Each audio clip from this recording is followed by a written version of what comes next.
হাইকোর্টের দ্বারস্থ জাফরাবাদের পরিবার। হাইকোর্টের দ্বারস্থ জাফরাবাদের পরিবার ইতিমধ্যেই পুলিশের অতি সক্রিয়তার অভিযোগে হাইকোর্টের দ্বারস্থ হলেন জাফরাবাদের পরিবার। মামলা ছাড়লেন বিচারপতি তীর্থঙ্কর ঘোষ। ব্যক্তিগত কারণে মামলা থেকে সরে দাঁড়ালেন বিচারপতি তীর্থঙ্কর ঘোষ।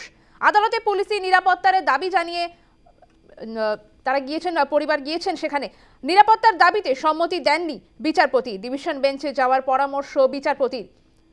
এই মুহূর্তে যে খবরের দিকে আমরা নজর রেখেছি, হাইকোর্টের দ্বারস্থ জাফরাবাদের পরিবার পুলিশের বিরুদ্ধে অতি সক্রিয়তার অভিযোগ তুলেছেন জাফরাবাদে নিহতদের পরিবার এবং তারা সেই মামলায় সেই অভিযোগ নিয়ে হাইকোর্টের দ্বারস্থ হয়েছেন।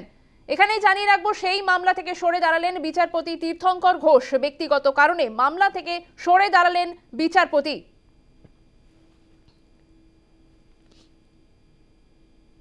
ব্যক্তিগত কারণে মামলা ছাড়লেন বিচারপতি। আদালতে পুলিশি নিরাপত্তার দাবি পরিবারের। নিরাপত্তার দাবিতে সম্মতি দেননি বিচারপতি। ডিভিশন বেঞ্চে যাওয়ার পরামর্শ বিচারপতির। আমরা দেখেছিলাম সল্টলেকে যে সেফ হাউসে এসে উপস্থিত ছিলেন জাফরাবাদের নিহতদের পরিবার, সেখানে মুর্শিদাবাদ জেলার পুলিশ এসে উপস্থিত হন এবং সেখানে তীব্র বাদানুবাদে জড়িয়ে পড়েন পরিবারের সঙ্গে। আর তারপরেই আমরা দেখেছি পুলিশের অতি সক্রিয়তার অভিযোগ তুলে হাইকোর্টের দ্বারস্থ হয়েছিলেন জাফরাবাদের নিহতদের পরিবার। নিহত হরগোবিন্দ দাস এবং চন্দন দাসের পরিবার তারা হাইকোর্টের দ্বারস্থ হয়েছিলেন। এখানেই জানিয়ে রাখবো, এই মামলা থেকে সরে দাঁড়ালেন বিচারপতি তীর্থঙ্কর ঘোষ। ব্যক্তিগত কারণে মামলা ছাড়লেন বিচারপতি।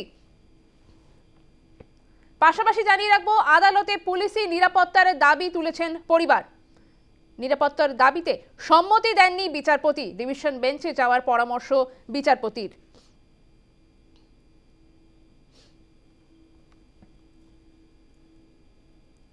ফোনে রয়েছেন আমাদের প্রতিনিধি প্রিয়াঙ্কা আইচ ভৌমিক। প্রিয়াঙ্কা, পুলিশের অতি সক্রিয়তার অভিযোগ তুলে আদালতের দ্বারস্থ হয়েছিলেন জাফরাবাদের নিহতদের পরিবার। জানা যাচ্ছে সেই মামলা থেকে সরে দাঁড়ালেন বিচারপতি। আর কি আপডেট রয়েছে এই বিষয়ে?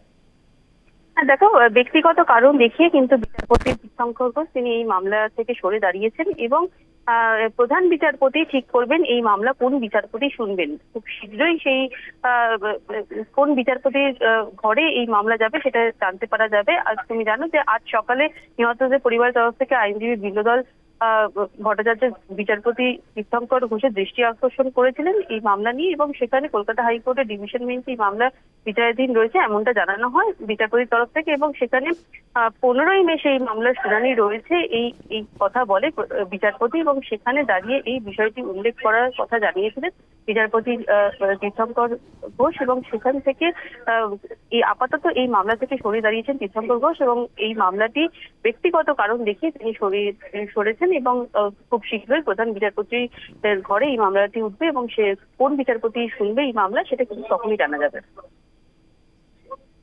অনেক ধন্যবাদ প্রিয়াঙ্কা। আমাদের সঙ্গে ফোনে ছিলেন প্রতিনিধি প্রিয়াঙ্কা আইচ ভৌমিক।